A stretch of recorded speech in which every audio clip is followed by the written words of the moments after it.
dimensi metafisika infra sampai ultra, dari dimensi siluman sampai Tuhan. Nah, ini sampai masuknya kemana nanti ini? Ke dimensi siluman atau Tuhan? Nah, dengan adanya penjamin, ada password. Karena hubungan kita dengan Tuhan tuh ada kontak yang sangat jelas, bagaimana ketika sampean menghubungi Hyang dengan HP. Tidak akan nyasar. Ketika sampean betul-betul memang nomornya Hyang yang ingin ditemui, nggak bakal nyasar ke nomornya yang lain. Gitu. Begitupun kalau kita ada penjamin dan password khusus, jika kita ingin berhubungan dengan Tuhan, nggak bakal nyasar. Nomor itu jelas. Tapi ya syaratnya kita harus punya nomor dulu. Nah, nomor ini adalah jati diri. Di situ larinya. Iya, iya.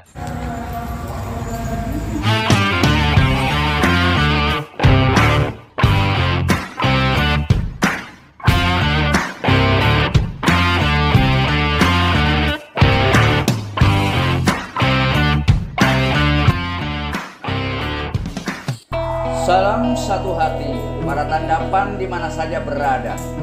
Pertama-tama yang mengucapkan puji syukur dan berterima kasih sebesar-besarnya kepada Tuhan yang Maha Cinta atas seluruh kenikmatan yang senantiasa Engkau anugerahkan kepada kami semuanya.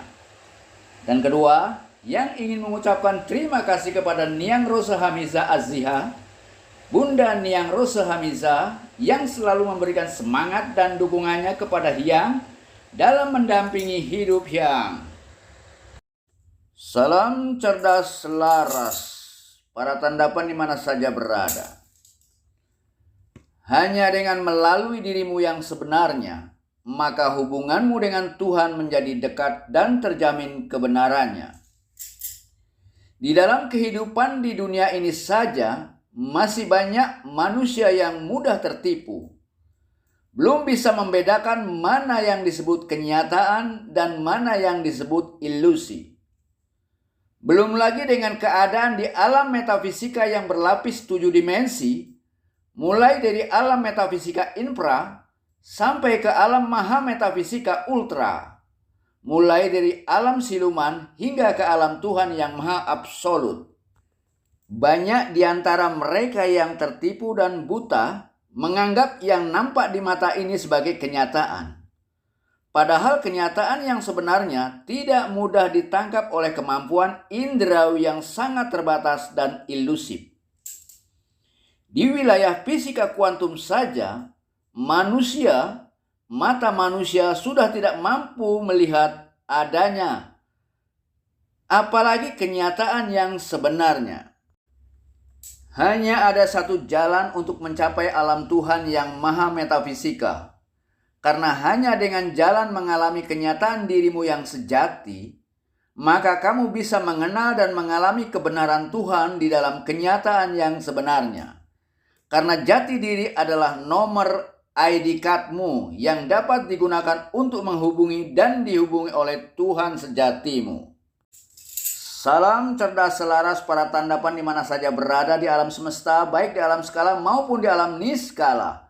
Bertemu kembali dengan saya Hyang Weldo, pengelola channel khusus yang selalu mengangkat persoalan kehidupan di seputar manusia, di dalam tataran dan di dalam kajian spiritualitas. Kali ini, dengarkan dengan baik-baik dan secara seksama dialog Hyang yang cukup seru di dalam konten kali ini.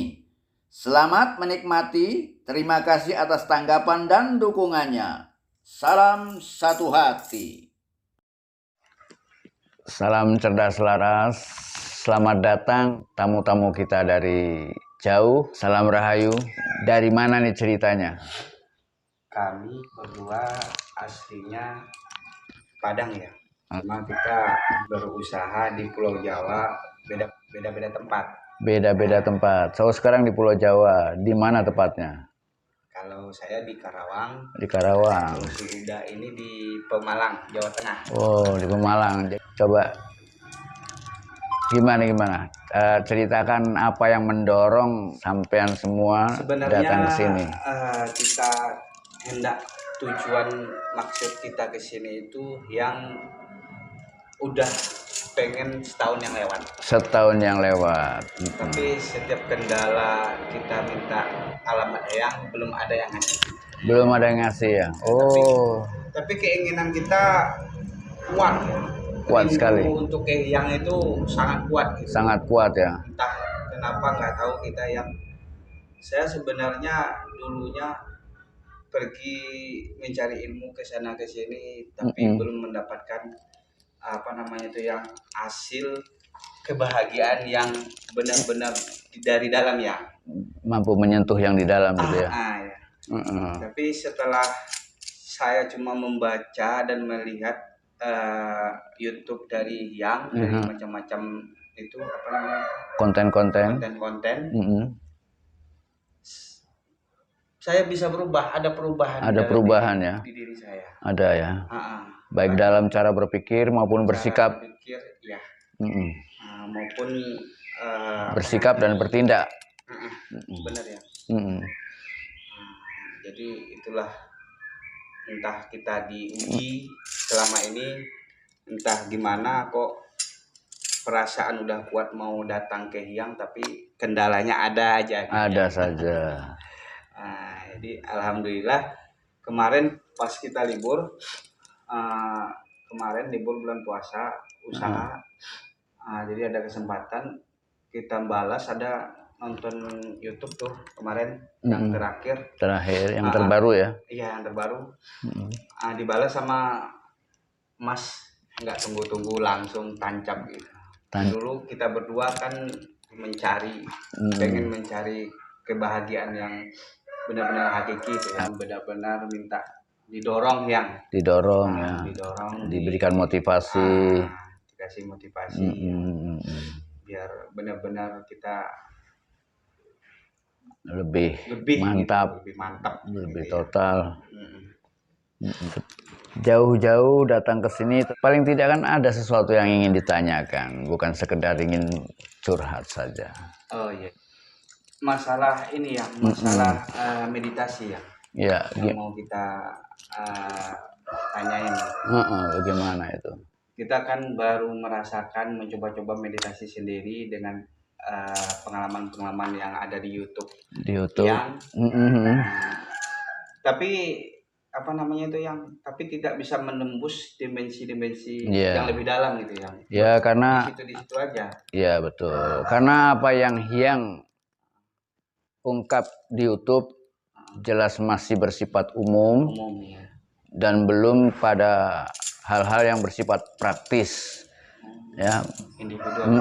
Karena untuk hal-hal yang bersifat praktis, ya tentu saja harus datang ke sini. Karena mungkin banyak sekali konten-konten di YouTube ya yang seringkali mereka menawarkan sebagai apa istilahnya padepokan pencerahan tingkat tertinggi gitu kan. Lalu langsung langsung menawarkan cara-caranya saat itu juga kan. Padahal cara-caranya ya biasa-biasa saja gitu ya. Setelah kita cari ya malah kita nggak tahu apa yang dimaksud tertinggi itu kan. Nah, jadi untuk hal-hal yang bersifat semacam itu jelas harus datang karena kita nggak bisa menguraikannya atau mengungkapkannya ke dalam bentuk umum karena ini akan dijiplak oleh mereka. Mereka paling gampang menjiplak, kemudian bisa menyebutnya sebagai pengetahuannya dia. Buatan dia. Iya. Kadang-kadang mereka kan gampang, tingkat tinggi, spiritual tingkat tinggi, marifat tingkat tinggi, wah gitu kan. Padahal belum menjalani ya yang. Ya itu hanya iklan-iklan murahan saja dan banyak yang terjebak oleh semacam itu. Dan yang tidak ingin masalah-masalah spiritual ini yang bersifat khusus langsung kepada praktek yang berikan secara umum. Yaitu bersifat pencerahan-pencerahan yang sangat universal ya yang ungkap di umum. Tapi untuk hal-hal yang khusus yang bersifat praktis, metodologis ya harus datang dengan katakanlah dengan ritual-ritual tertentu gitu. Ya mungkin ritualnya beda dengan yang lain gitu kan. Jalan tol nggak ya? Ada jalan, ada banyak jalan. Tinggal tergantung kemampuan kita. Ya, ibarat sampean mau jalan tol, mobilnya udah disiapkan belum? Bensinnya udah penuh belum ya? Bensin penuh belum? Remnya penuh enggak? Mobilnya sudah siap dikebut apa gitu kan? Nah, mungkin yang bersifat umum bisa yang jelaskan apa yang ingin dipertanyakan tentang meditasi itu. Ya, yang bersifat umum. Di awal-awal kita melakukan meditasi sendiri itu yang kita rasain itu kayak tekanan napas itu gimana ya? Bergejolak gitu. Panas. Iya. Panas, terus kadang-kadang kita nggak bisa tahan lama, sebentar aja udah.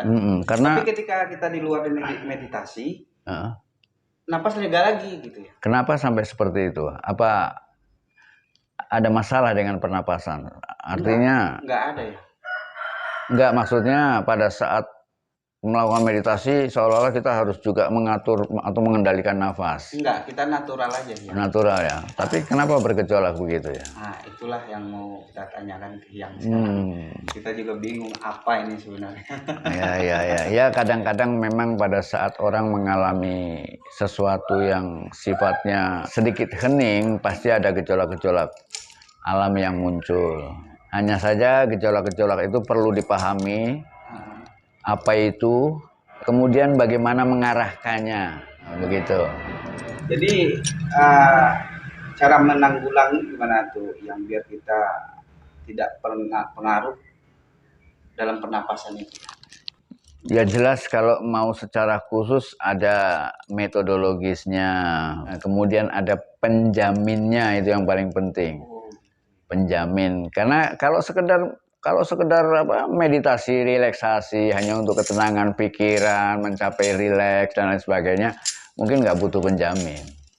Oh iya, yang kita rasain selama ini hanya ketenangan itu ya? Iya, itu hanya untuk relaksasi, untuk mindfulness, untuk bagaimana mengendalikan pikiran dan lain sebagainya, hanya untuk kepentingan-kepentingan yang masih bersifat luar, ya, masih menata pikiran, masih mengendalikan pikiran, mencapai keheningan tertentu.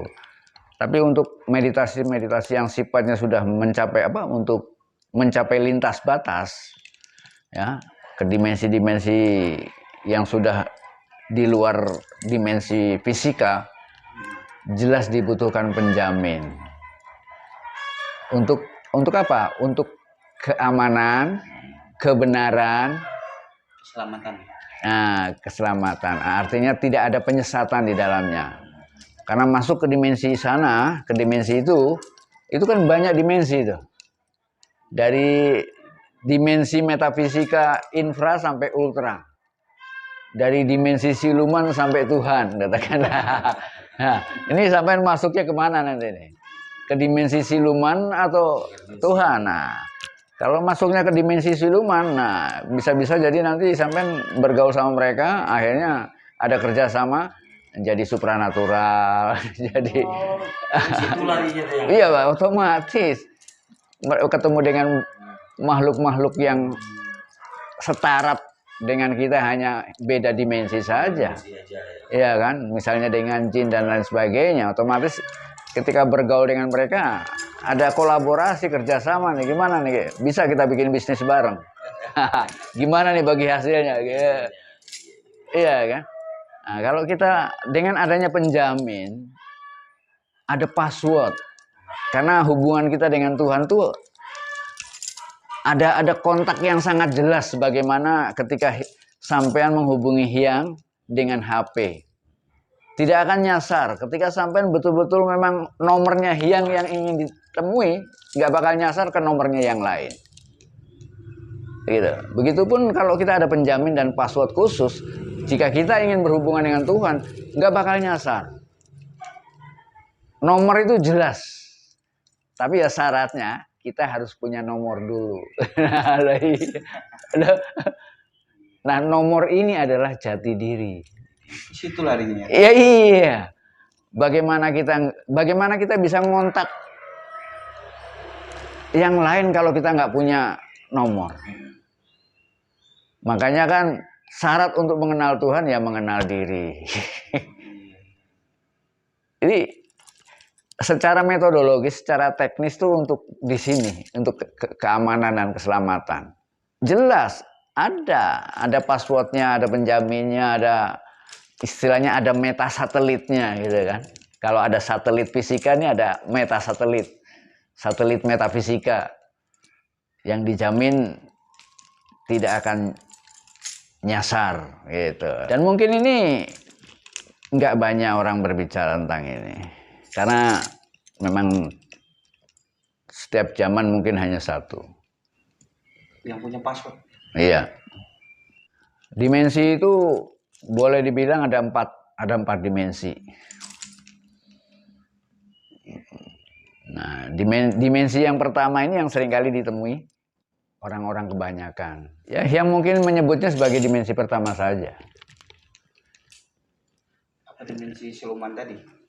Ya, dimensi pertama itu lebih banyak ke dimensi ilusi. Ilusi. Nah, setiap orang itu dari mulai kecil sudah dengar cerita tentang yang gaib dan lain sebagainya, itu sudah tersimpan sebagai data. Punya ilusi sendiri-sendiri. Ya, dan data itu hidup. Data itu hidup di kepala. Iya, di kepala hidup. Dia mampu merangkai sendiri, mampu meramu sendiri, melahirkan konsep-konsep yang akhirnya menjadi pemahamannya dan bahkan keyakinannya. Nah, sehingga keyakinan dia tentang Tuhan, tentang dan lain sebagainya terkonsep di dimensi ini. Ini bisa menjadi ilusi. Ilusi ini bisa muncul pada saat dia meditasi dan lain sebagainya. Belum dimensi kedua, tiga. Nah, itu bukan dimensi, itu sebetulnya alam gaib. Alam gaib yang 4 macam. Yang 4 macam ini, yang 3 ini banyak lahir karena kekuatan pikiran. Artinya gini, yang setiap orang yang tidak menempuh jalan meditasi, yang tidak punya password, rata-rata hasil meditasinya itu salah nggak itu ya? Mengenai salah dan benarnya, di sini mungkin kita nggak membicarakannya, tapi dia punya efek nggak pada dalam kehidupannya? Efeknya baik atau buruk? Hanya ke sana saja. Nampak dari kenyataannya ya? Iya. Misalnya mereka bergaul dengan jin lah katanya ya.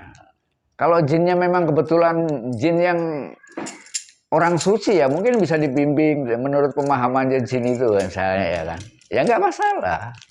Kalau memang jin itu betul-betul seorang kiai misalnya atau ulama. Tapi kan demi keselamatan itu, keamanan. Karena masuk ke dimensi itu ya itu tadi, butuh jaminan dan kejelasan.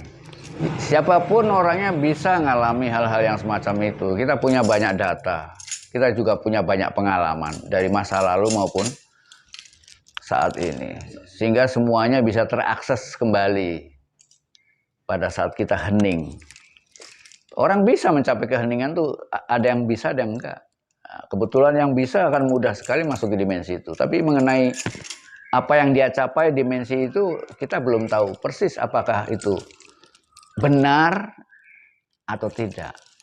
Dalam artian apakah dimensi itu bukan dimensi ilusi ataukah dimensi yang sebenarnya, kenyataan yang sebenarnya. Nah, oleh karena itu kan pelajaran mengenai Ruwa Bineda ini penting. Ruwa Bineda itu pelajaran tentang membedakan mana kenyataan, mana ilusi. Karena seringkali ilusi dianggap nyata.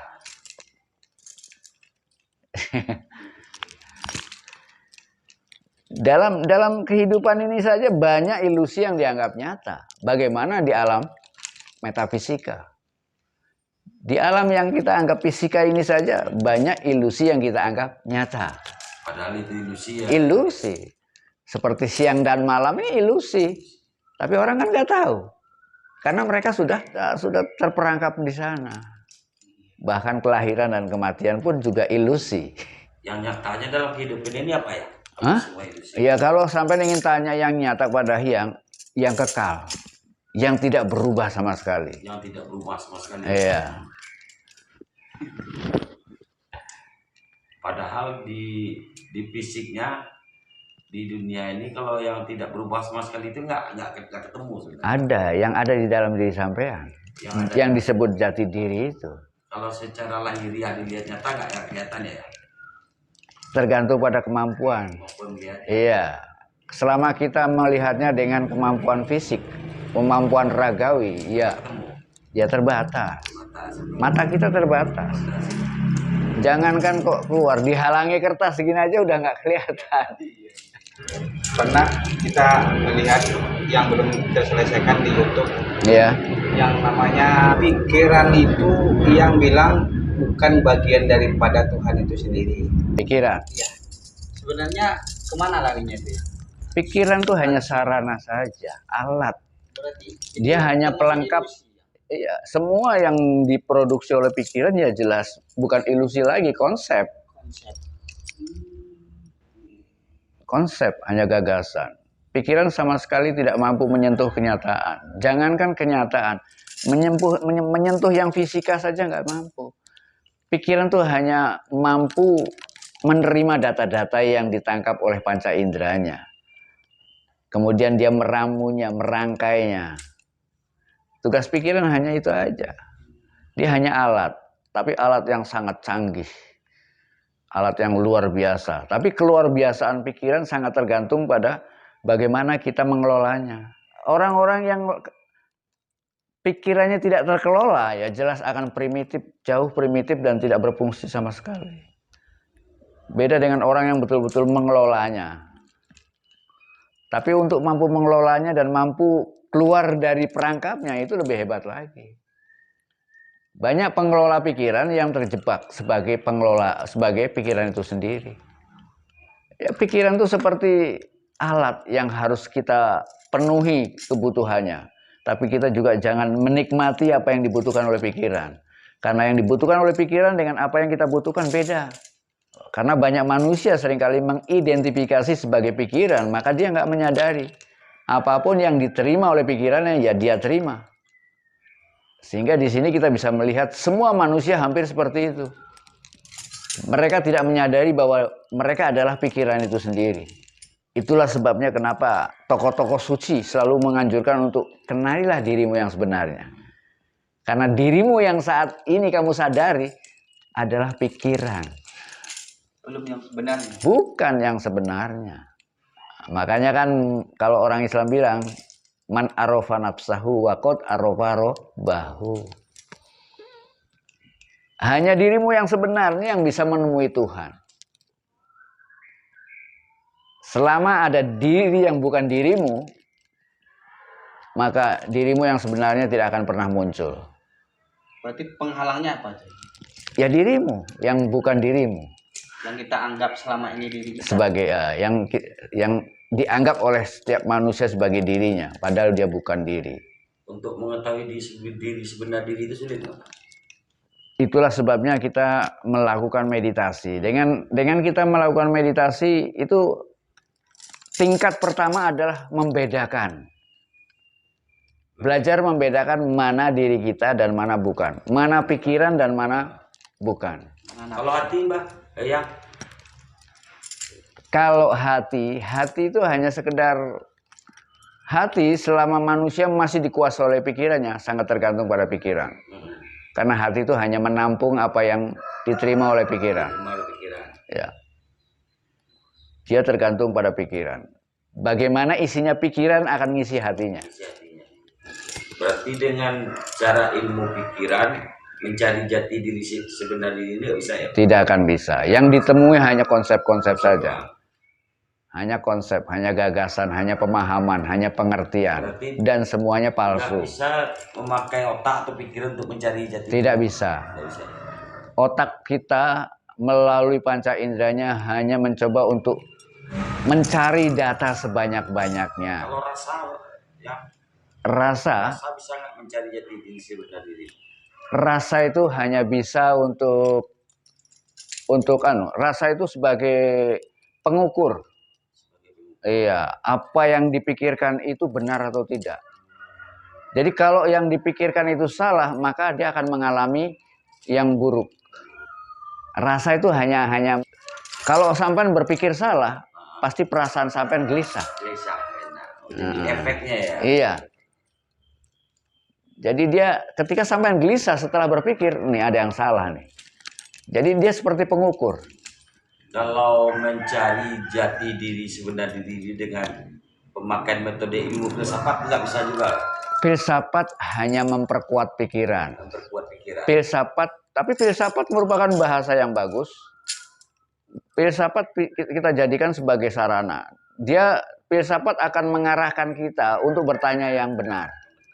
Dan bagaimana menjawab yang benar. Tapi tetap apa yang kita peroleh lewat filsafat tetap konsep. Namun demikian konsep ini mendekati kebenaran. Artinya belum hakiki, wong dia hanya konsep kata-kata. Beda kan antara nama, katakanlah nama duren dengan buah duren, beda nggak? Ya beda. Nama duren nggak bisa kita makan, duren bisa kita makan.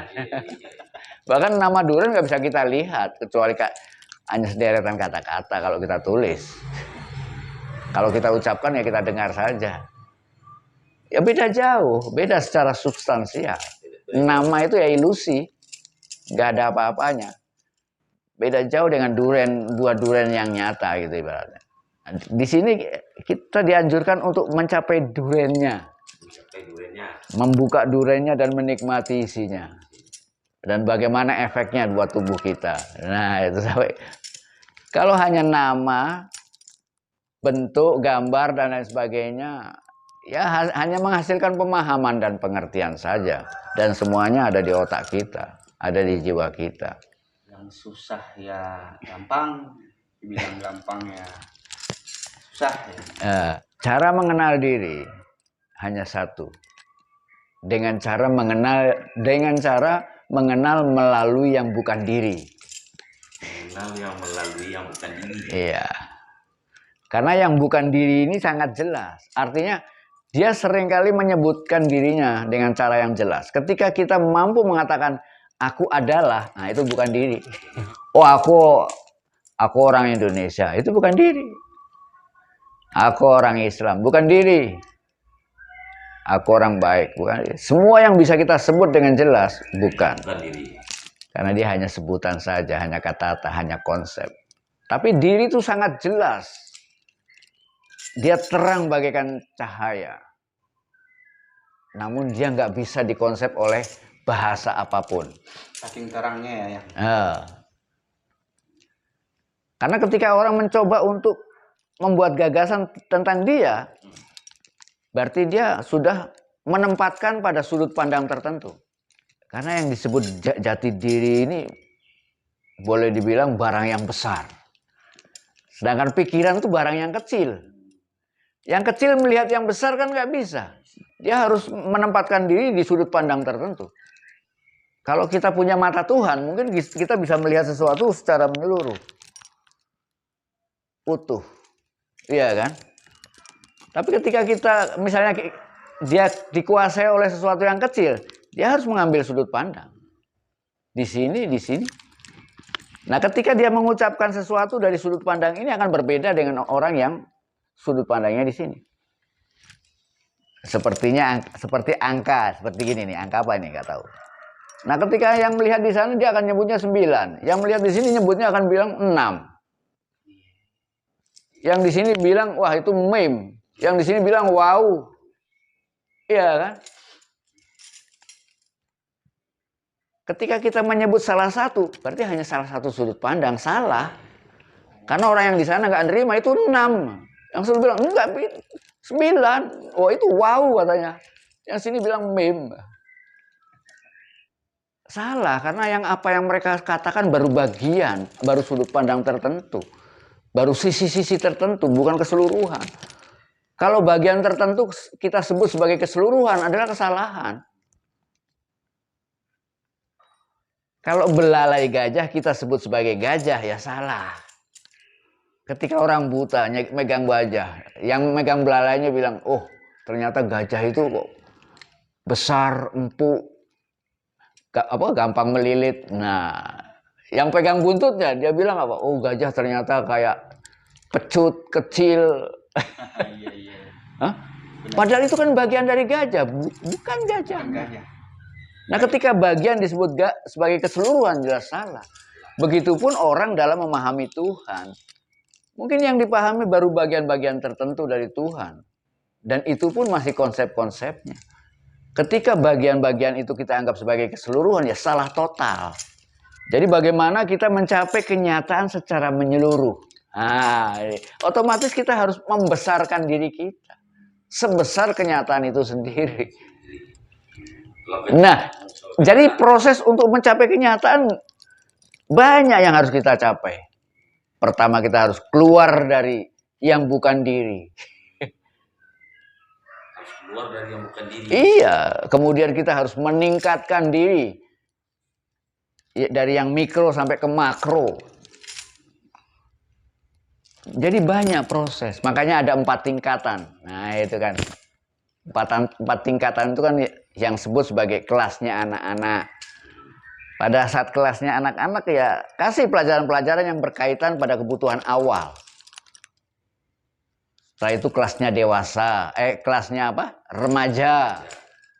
Setelah remaja baru dewasa. Kemudian tua. Itu istilah-istilah yang pakai. Yang nggak mau pakai istilah syariat, torekot, hakikat, makrifat. Padahal istilah syariat, torekot, hakikat, makrifat tuh ya sama seperti ini.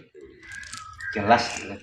Yang nggak jelas, yang bikin nggak jelas kan pemahaman orangnya. Terus untuk saat ini gimana tata cara kita mengembangkan diri itu? Ya pertama ya harus mengenal diri lewat yang bukan diri. Gitu. Sebetulnya dalam cara mengenal diri pertama tuh harus mengenal kenyataan diri dulu. Lewat pertama ya lewat konsep-konsep dulu. Dan kita mencoba untuk memahami mana yang disebut konsep dan mana bukan. Mana ilusi dan mana kenyataan. Contohnya ilusi kenyataan itu yang gimana itu? Di kita ini. Ya contohnya kalau saya lihat, kalau yang lihat sampean, yang lihat sekarang ini ilusi. Ilusi ini. Ya, wong sampean dulu bayi, kenapa sekarang sudah dewasa? Berubah ya. Ya. Bahkan dulu tidak ada. Tahun berapa sampean lahir? 74 ya. Nah, setelah 74 sampean baru ada itu kan. Sebelumnya kemana ya? Nanti sebentar lagi hilang lagi. Nah, ini apa ilusi itu? Kalau yang kenyataannya Yang ada di dalam diri sampean, yang membuat sampean hidup. itu yang kenyataan sebenarnya. Itu, iya. Itu mungkin agama yang menyebutnya ruh. Ketika ini mati, yang itu tetap ada ya? Ya, yang kenyataan tadi. Dia tetap ada. Dia tidak mengalami kematian. Hanya yang tetap kekal ini belum disadari. Belum disadari. Baru diketahui. Iya, saya tahu saya punya roh gitu kan, baru ditahu ya. Baru sekedar tahu ya. Iya. Sebenarnya bingung kita sama ayam. Bagaimana? Udah kehabisan konsep dan kata-kata karena semua yang diterapkan di YouTube udah habis pola pikir kita buat ngasih pertanyaan. Apalagi yang kita tadi semuanya udah ada. Hanya sebenarnya lagi yang tunggu dari yang buat apa. Itu bukan. Iya. Ya selanjutnya bagaimana kita mulai menjalankan. Nah, itu kan. Iya. Tapi pengetahuan dasar itu diperlukan. Karena pengetahuan dasar ini diperlukan oleh pikiran kita. Buat mematangkan ya. Iya, karena kalau pikiran kita nggak bisa menerima, kita juga nggak mau melakukan. Kolab. Coba sampai dikasih laku, tapi pikiran belum dikasih pencerahan. Ya akan menolak sama dengan apa kadrun-kadrun kalau ini yang kalau sekarang ini kita ibarat tentara nih yang udah seperang ya. Udah siap perang. Sudah siap perang. Ya bagus. Tinggal persiapkan senjata-senjatanya. Ya, udah bawa nih yang. Tinggal suruh komandan aja berangkat. Iya. Pak ini mungkin bisa memperkenalkan diri. Oke. Kalau aku Aku nama Usman ya. Nama Usman. Masih saudara sih ya. Masih saudara ya. Aku tinggal sekarang di Pemalang, Di Pemalang, Jawa Tengah. Jawa Tengah ya. Kalau soal pemahaman kajian istilah kalau dalam agama Islam tuh makrifat inilah yang ya. Ya. Aku nggak awam juga sebenarnya yang belajar ya. Aku dulu pemerhati lah sebenarnya. Pemerhati. Kalau terjun secara full atau setengah-setengah ya belum juga sih yang kalau sebenarnya. Iya, iya. Cuma pemerhati itu tertarik ya. Tertarik. Ya. Kalau di YouTube yang secara detail aku mempelajari sih belum ya, belum. Cuma sering dengar ya. Masalahnya yang unik bagi saya ya. Iya. Unik kan. Setiap YouTube yang tentang pekajian makrifat lah kalau menurut aku namanya yang ya. Iya. Sering gue dengar sih yang sering gue dengar. Satu-satu sering gue dengar. Terus kebetulan kemarin ada ini mampir tempat gue yang. Oh, teman aku mau ke Surabaya, mau ngapain?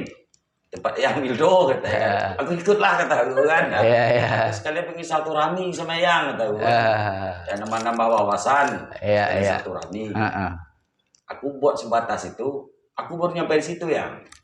Siapa tahu orang namanya Hidayah yang ya. Iya. Hidup ini kita nggak tahu kapan kita berubah, kapan kita mau kan juga nggak tahu. Aku sebenarnya dulu pengen mendalami yang. Cuma mungkin belum waktunya barangkali ya. Kata-kata belum waktunya juga sebetulnya nggak juga bagus ya.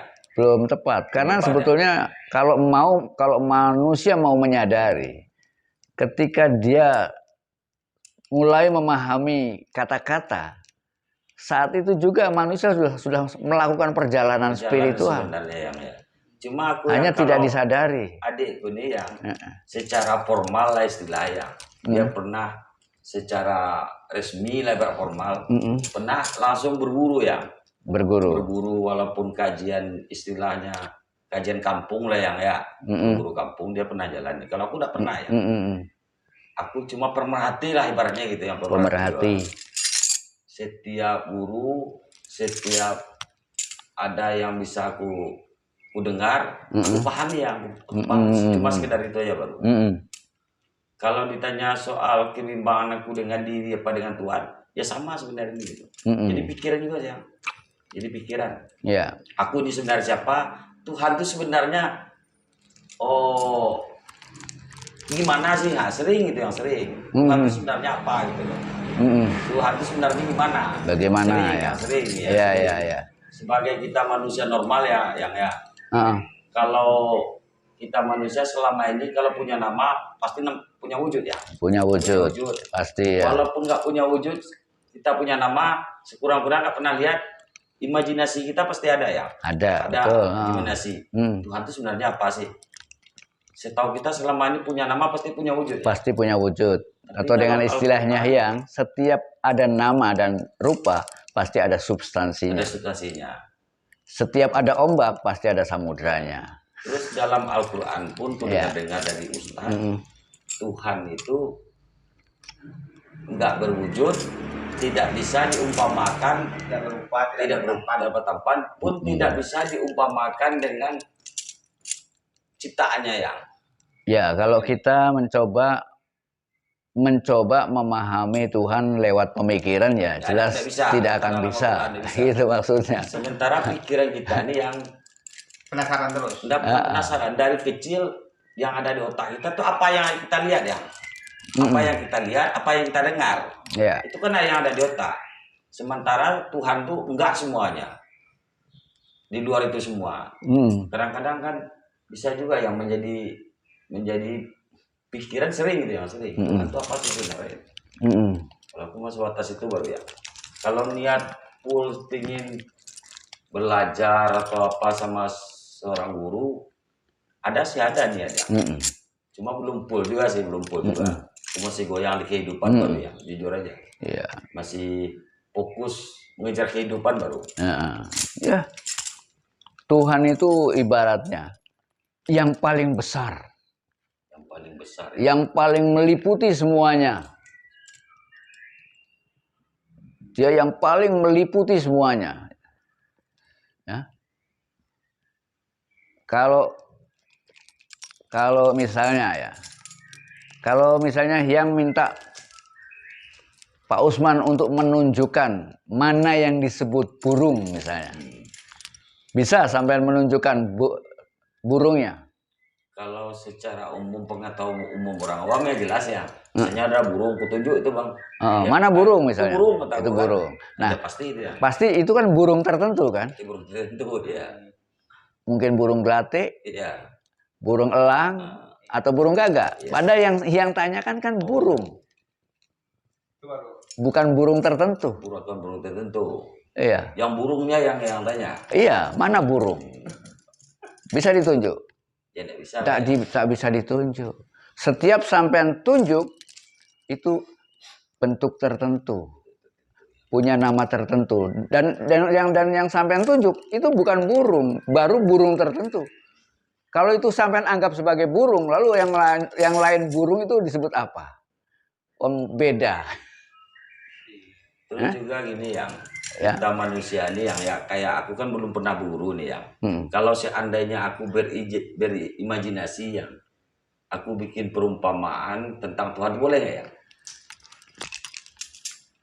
Boleh saja kalau kalau ada pijakannya. Tanpa pijakan namanya itu berkhayal. Ya. Jadi gini. Ketika Hyang minta tolong pada sampean untuk bisa menunjukkan burung, maka tidak bisa menunjukkan.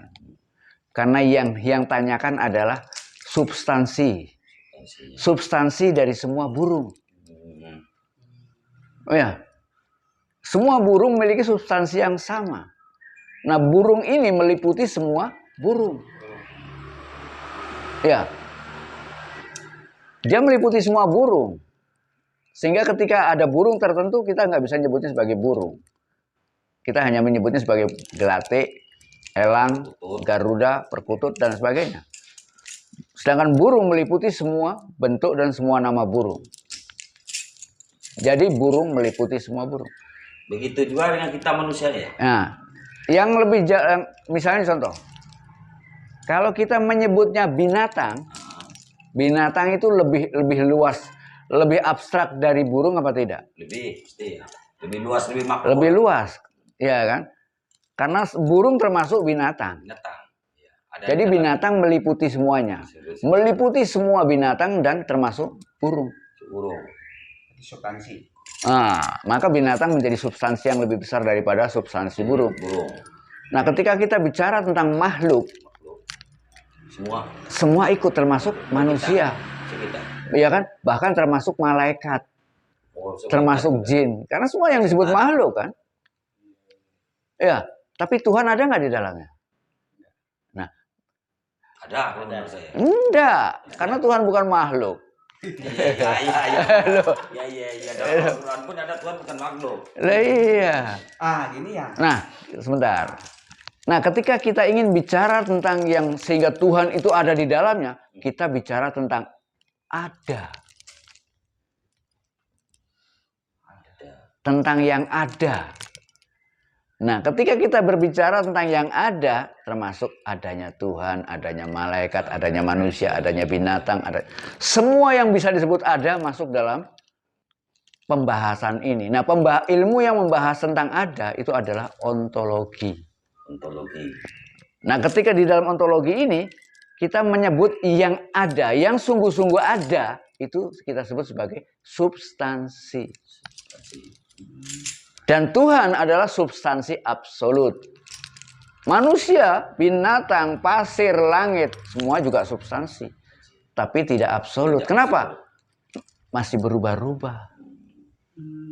Nah, maka ketika kita bicara tentang substansi, cuma pemahaman orang tentang substansi sangat berbeda karena di setiap disiplin pasti beda. Dalam disiplin sosial juga ada istilah substansi. Dalam disiplin ilmu-ilmu yang lain juga ada istilah substansi. Tapi dalam masalah spiritual, maka substansi harus kita pahami sebagai entitas. Kalau orang-orang biasanya punya entitas. Substansi itu bukan lagi entitas, tapi dia sesuatu yang ada, benar-benar ada. Jadi ada yang benar-benar ada dan ada yang benar-benar tidak ada. Ada yang benar-benar ada adalah kenyataan itu sendiri. Ada yang benar-benar tidak ada adalah ilusi. Siang malam kan ada, hampir semua orang mengakui ada, tapi ya sebetulnya tidak ada. Artinya tidak ada substansinya. Nah, di sini. Nggak abadi masalah siang. Iya. Kemudian ada yang nampak tapi sebetulnya tidak ada, tapi ada yang nampak tapi sebetulnya ada. Nah, ini kalau kita bicara tentang ada. Bagaimana mengkaji tentang yang ada? Dalam kajian ini, dalam kajian spiritual di tingkat ontologi ini, termasuk setan itu ada atau tidak? Malaikat itu ada atau tidak? Kalau setan itu ada, kenapa kita tidak bisa menghadapi? Kenapa kita bisa melihatnya? Dan semua bisa kita kaji dan kita buktikan. Kita bisa melakukan pembuktian secara logika maupun secara spiritual. Semua bisa kita uji lewat logika. Kalau masih bersifat gagasan, logika yang bermain. Tapi kalau bersifat kenyataan, pengalaman, maka metafor yang bermain. Jadi ada logika, ada analogi. Ketika orang masih berbicara, masih bermain di wilayah gagasan, di wilayah pemikiran, maka logika adalah alat untuk melakukan pembenaran atau menentukan mana yang benar. Tapi ketika kita masuk ke wilayah mengalami, maka analogi yang kita gunakan. Tuhan itu meliputi semuanya. Seperti makhluk meliputi semuanya. Jadi karena Tuhan meliputi semuanya, sama seperti burung meliputi semua burung. Berarti semua burung adalah burung. Tuhan meliputi semuanya, berarti semuanya adalah Tuhan. Ya. Semuanya adalah Tuhan, tapi apa? Baru bentuknya saja, baru semuanya substansinya Tuhan, tapi bentuk dan kesadarannya belum Tuhan.